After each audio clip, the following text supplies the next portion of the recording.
D جون کی یہ نقاب تمہارے والد نے تمہیں پہنائی ہے جین لوئس، جبکہ تمہاری ماں نے تمہیں تمہارا خون دیا، میں نے علم دیا، لیکن تم نے میرے دیے ہوئے علم کو فراموش کر ڈالا۔ اب بقا کی جو جنگ درپیش ہے، میں بوڑھا ہونے کے باعث اس کی قیادت نہیں کر سکتا، اور تم جین لوئس، تم یہ جنگ لڑنے کے لیے آمادہ نظر نہیں آ رہے۔ لہٰذا آج کے دن، اس وقت ہماری ہزاروں سالہ قدیم تاریخ اور ورثے کی موت واقع ہو رہی ہے۔ موسیو ڈی جون، خدا تم کو خوش رکھے، تمہاری عمر دراز کرے۔ اب میں چلتا ہوں۔ 1 منٹ انکل کارل۔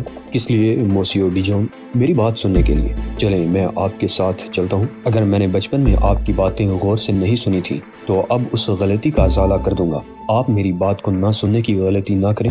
میں یہ تو نہیں کہتا کہ اپنے قبیلے کی جنگ کی کمان سنبھال لوں گا، لیکن میں یہ بھی نہیں چاہتا کہ ہزاروں سالہ قدیم تاریخ سنے بغیر اسے مرنے دیا جائے۔ جب وہ بچہ تھا تو اس نے اقتداریوں کے آخری بادشاہ کی کہانی بڑی دلچسپی سے سنی تھی، لیکن اس پر کوئی توجہ نہیں دی تھی۔ اس وقت تو اسے پرتجسس کہانیوں میں صرف لطف آتا تھا۔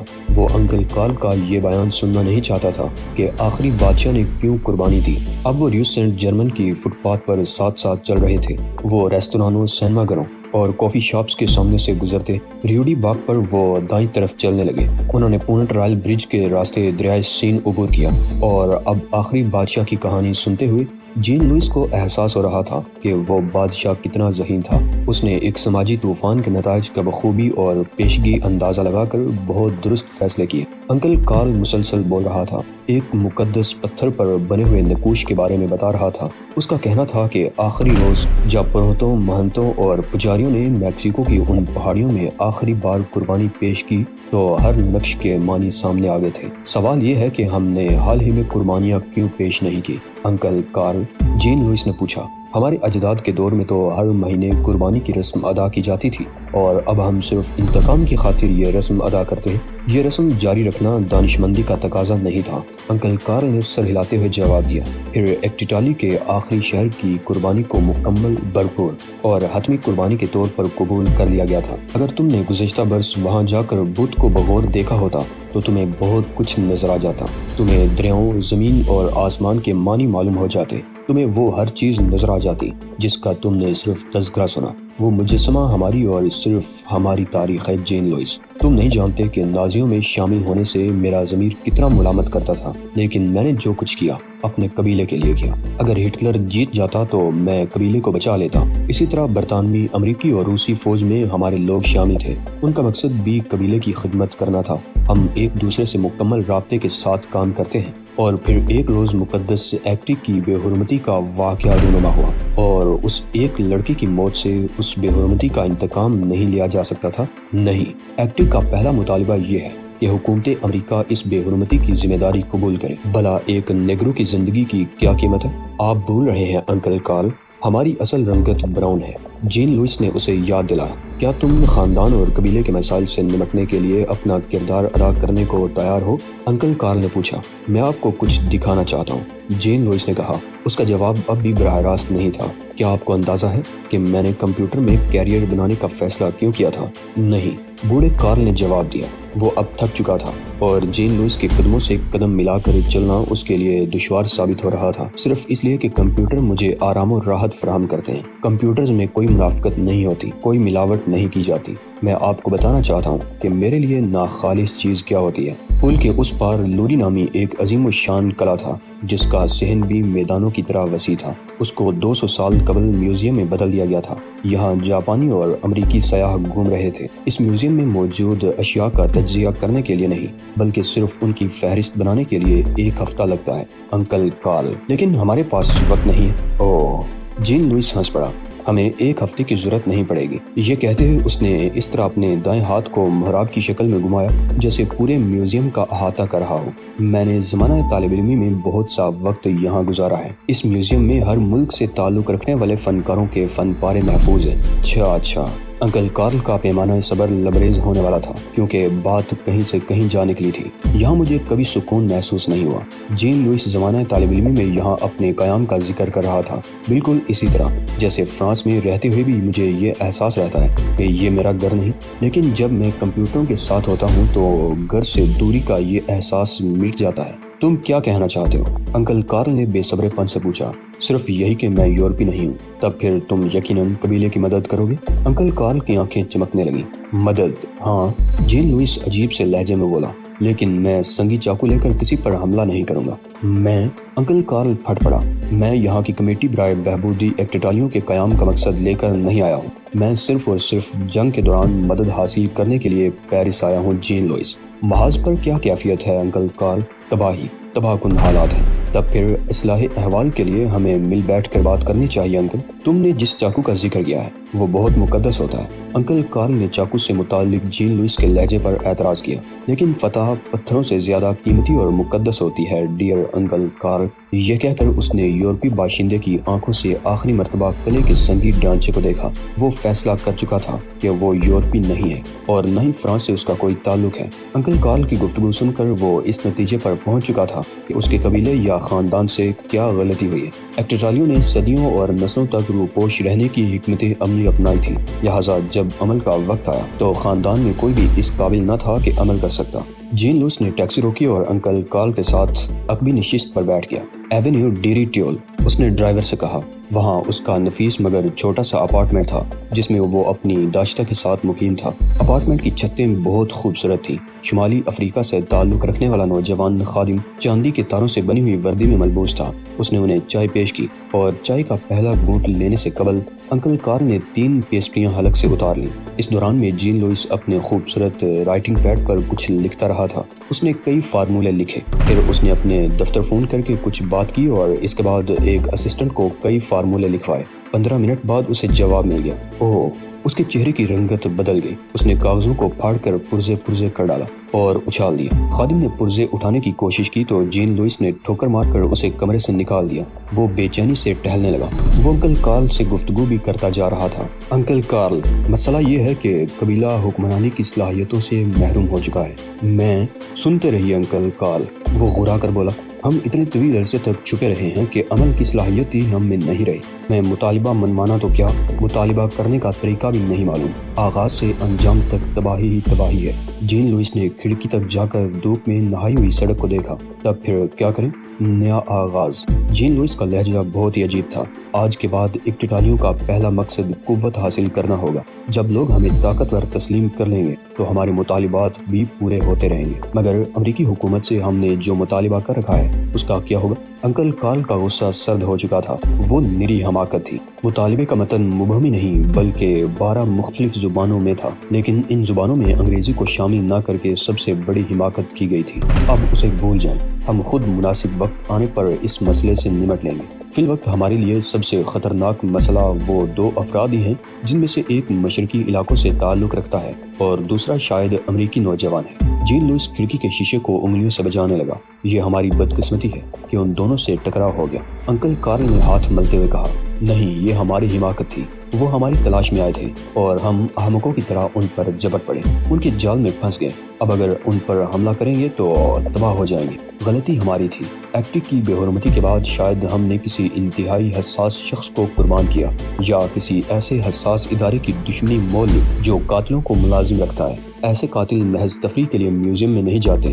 ہم نے یقیناً ان کے وجود کے لیے خطرہ پیدا کیا ہے اور اب جس کے وجود کو خطرہ لاحق ہے وہ یہی چاہتا ہے کہ ہم ان دونوں پر حملہ کریں تاکہ جوابی کارروائی میں ہم فنا ہو جائیں۔ تب پھر ہم حملہ نہیں کریں گے۔ نہیں، حملہ ضرور کیا جائے گا، لیکن اپنی سہولت اور اپنے منصوبے کے مطابق۔ جین لوئس نے بڑے مضبوط لہجے میں کہا، ہم ان قاتلوں کو اسی طرح استعمال کریں گے جس طرح وہ ہمیں استعمال کرنے کا منصوبہ بنائیں گے۔ پھر ہم اس خفیہ تنظیم تک پہنچ جائیں گے جس کے لیے وہ دونوں کام کر رہے ہیں۔ وہاں تک پہنچنے کے بعد اس تنظیم یا ادارے پر قبضہ کرنا آسان ثابت ہوگا۔ یوں اس تنظیم یا ادارے کی قوت قبیلے کی طاقت بن جائے گی، جس کے بعد ایکٹٹالیوں کو مزید چھپے رہنا نہیں پڑے گا۔ جین لوئس ایک لمحے تک خاموش رہا۔ اسے انکل کارل کے رد عمل کا انتظار تھا، لیکن اسے انکل کارل کی آواز تک سنائی نہیں دی تھی، لہٰذا اسے پلٹ کر دیکھنا پڑا۔ انکل کارل اپنی کرسی سے اتر کر گھٹنوں کے بل اس طرح زمین پر گرا ہوا تھا کہ اس کے دونوں ہاتھ سامنے پھیلے ہوئے تھے۔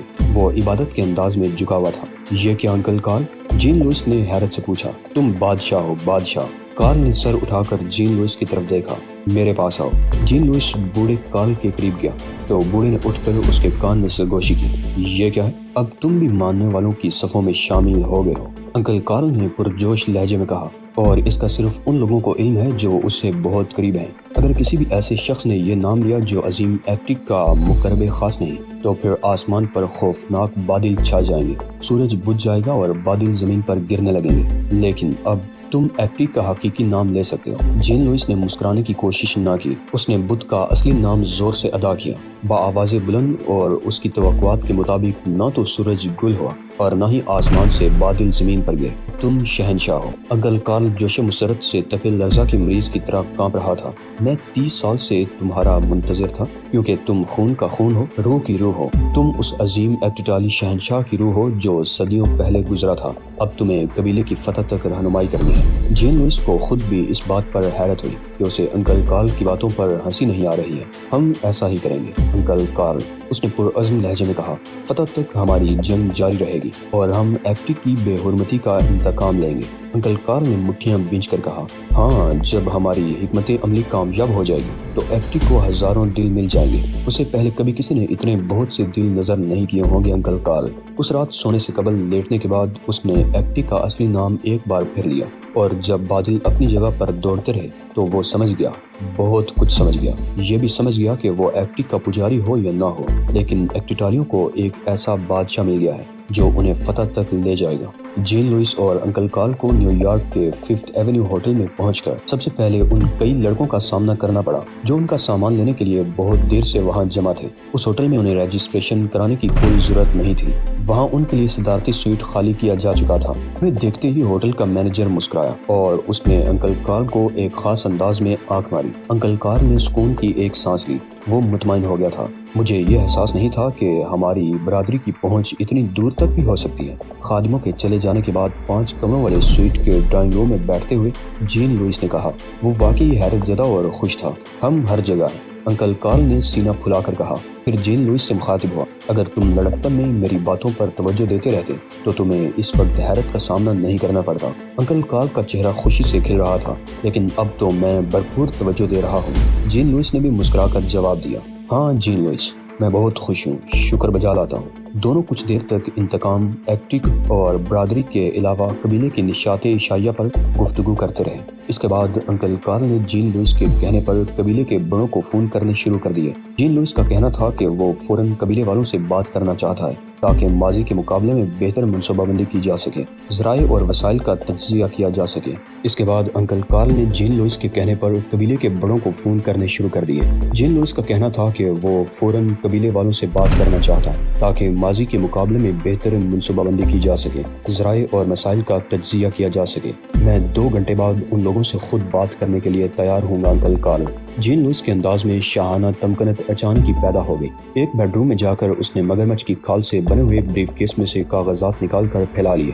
بیٹھنے سے قبل اس نے اپنے سوٹ کی جیکٹ اتار کر بڑی احتیاط سے اپنے قیمتی کف لنکس الگ کیے اور آستینیں بڑی نفاست سے کوہنی کے اوپر تک چڑھا لی۔ پھر اس نے کالر اسی نفاست سے کھول کر ٹائی اتاری اور اسے جیکٹ کے ساتھ ہی ہینگر میں لٹکا دیا۔ اس نے ووڈ ڈیسک کی خوبصورت ڈیسک لائٹ جلائی، 2 موٹے سرخ اور کالے مارکنگ پین نکال لیے۔ سرخ مارکر ممکنہ نکات کی تفصیل لکھنے کے لیے تھا اور سیاہ ان نکات کو کاٹنے کے لیے جن پر عمل ممکن نہ تھا یا وہ عمل کرنا نہیں چاہتا تھا۔ پھر وہ کاغذوں پر جھک گیا۔ کچھ دیر بعد جب اس نے سر اٹھا کر کھڑکی سے باہر آسمان کی طرف دیکھا تو سورج غروب ہو چکا تھا۔ وہ بہت دیر تک کام کرتا رہا تھا۔ ردی کی ٹوکری مڑے توڑے کاغذوں سے بھر گئی۔ صرف ایک شیٹ جین لوئس کے سامنے نفاست سے رکھی ہوئی تھی اور اس پر صرف ایک لفظ لکھا ہوا تھا، انفلٹریٹ۔ وہ ڈرائنگ روم میں واپس آیا تو وہاں 1 درجن افراد کی موجودگی کے باوجود سنگین خاموشی تھی۔ ان میں بیشتر افراد ادھیڑ عمر تھے۔ سب کے چہروں سے ظاہر تھا کہ وہ بہترین زندگی گزارتے ہیں۔ ان کے لباس ان کی دولت کی عکاسی کر رہے تھے۔ وہ سب اسے دیکھتے ہی ہڑبڑا کر کھڑے ہوئے۔ انہوں نے سر خم کر کے اسے تعظیم دی۔ انہوں نے دائیں ہاتھ سینوں پر رکھ لیے۔ انکل کارل بھی بالکل انہی کے انداز میں کھڑا ہوا تھا۔ جینٹلمین، ہمارا محترم و دانا و زیرک، صاحب بصیرت و فراست، شہنشاہ جین لوئس ڈی جون۔ وہ سب کے سب گھٹنوں کے بل جھک گئے۔ جین لوئس نے سوالیہ انداز میں انکل کارل کی طرف دیکھا، لیکن وہ یہ دیکھ کر حیرت زدہ رہ گیا کہ خود انکل کارل بھی گھٹنوں کے بل جھکا ہوا ہے۔ ایکٹک کے نام کو کبھی نہیں مٹایا جا سکتا۔ یہ الفاظ خود ہی جین لوئس کے نوک زبان سے پھسل رہے تھے۔ عظیم ایکٹک عام ناپاک اور گنہگاروں کی پہنچ سے بہت دور ہے، لیکن جن لوگوں نے ایکٹک کو نقصان پہنچانے کی کوشش کی ان کی قربانی لازم ہے، اور ہم ایکٹیٹالی یہ قربانی فراہم کریں گے۔ میں عہد کرتا ہوں، تم سب کی طرف سے حلف اٹھاتا ہوں کہ ہم قربانی کے تقاضے پورے کریں گے۔ مٹی کے خادم کے سامنے جھکنے والوں اپنے سر اٹھاؤ، اٹھو اٹھو۔ نہ جانے ان الفاظ میں کیا اثر تھا کہ ان سب کے سر ایک ساتھ اٹھے۔ وہ سیدھے کھڑے ہو گئے، ان کے چہرے ان کے جذبات کی حدت سے دمک رہے تھے۔ جین لوئس نے چند لمحوں بعد شاہانہ انداز میں انہیں صوفوں پر بیٹھنے کا اشارہ کیا۔ ہمارا پہلا مقصد ان دونوں خطرناک افراد کے قریب ہونا ہے۔ میری مراد اس مشرقی بوڑھے اور امریکی نوجوان سے ہے۔ پھر ہم ان کے ذریعے ان کی تنظیم کے خلاف کام شروع کریں گے، اس تنظیم کی طاقت پر قبضہ کر لیں گے۔ لیکن سوال یہ ہے کہ ہم اس تنظیم میں کس طرح داخل ہوں گے اور کس طرح ان دونوں کے قریب پہنچیں۔ اس نے اس توقع کے پیش نظر ان سب کے چہروں کو بغور دیکھا کہ وہ سب پریشان ہوں گے، لیکن یہ توقع غلط تھی۔ وہ مسکرا رہے تھے۔ ہم ان دونوں تک پہنچ سکتے ہیں، انکل کارل نے ان کی ترجمانی کی۔ ہمارے پاس ایسے ذرائع موجود ہیں۔ انکل کارل مسکرا رہا تھا۔ ایک نہیں، دو طریقے ہیں شہنشاہ اعظم۔ ٹائیگر نے بڑے صندوق کو نوم الاسکا میں قائم ایک آئل کمپنی کے نام بک کرا دیا۔ اسے یقین تھا کہ صندوق کے وہاں پہنچتے پہنچتے نوم میں موسم سرما شروع ہو جائے گا، صندوق گودام میں رکھ دیا جائے گا اور پھر موسم گرما ہی میں کسی کو صندوق سے نکلنے والی بو کا احساس ہوگا، لہٰذا اس کی شکایت پر صندوق کھولا جائے گا تو محکمہ انصاف کے اس افسر کی لاش برآمد ہوگی جس نے ٹائیگر کو تقریباً دریافت ہی کر لیا تھا۔ یہی اس کی غلطی تھی کہ اس نے ٹائیگر کو تقریباً دریافت کر لیا تھا۔ تنظیم کے سوا کسی اور ادارے یا اس کے فرد کو یہ اجازت نہ تھی کہ وہ ٹائیگر کی اصلیت تک کو پہنچ کر بھی زندہ رہے۔ ریٹرن ایڈریس سر؟ ریلوے اسٹیشن کے کار بکنگ کلرک نے پوچھا۔ ڈزنی ورلڈ، فلوریڈا، ٹائیگر نے جواب دیا۔ اوہ، میری زندگی بھر یہی خواہش رہی کہ میں ڈزنی ورلڈ کی سیر کر سکوں۔ کلرک نے کاغذات میں خانہ پوری کرتے ہوئے کہا۔ کیا کام کرتے ہیں آپ وہاں؟ میں مائکی ماؤز میوزیم کا صدر ہوں، ٹائیگر نے جواب دیا۔ میرے لوگ ہڑتال پر جانے کی منصوبہ بندی کر رہے ہیں کیونکہ حالات کار مناسب نہیں۔ اوہ، کلرک نے مایوسی سے سر ہلایا، لیکن بہرحال اس نے ولیم ریڈ لیگڈن سوئم، assistant director northern district, New York کو تفصیلات پر نوم بھیجنے میں کسی قسم کی کوئی ہچکچاہٹ محسوس نہیں کی۔ ریڈنگٹن کی غلطی بھی بہت عجیب سی تھی۔ وہ $400 کی قیمت والے سوٹ میں ٹائیگر کے ہوٹل میں داخل ہوا تھا اور ٹائیگر کی سویٹ تک پہنچ گیا تھا۔ اس کے ہاتھ میں ایک ایسی الیکٹرانک کی تھی جس سے ہر تالا کھولا جا سکتا تھا۔ اسے ایسے وقت آنے پر خود بھی افسوس تھا کیونکہ وہ نہ چاہتے ہوئے بھی ان کی نیند میں مخل ہو سکتا تھا۔ ایک بیڈ روم میں اوشان چت لیٹا سو رہا تھا۔ ٹائیگر کو خدشہ تھا کہ میوزیم والے واقعے کے بعد اگر اس نے دونوں لڑکیوں ولاری اور بوبی کو گھر جانے دیا تو وہ محفوظ نہ رہ سکیں گی۔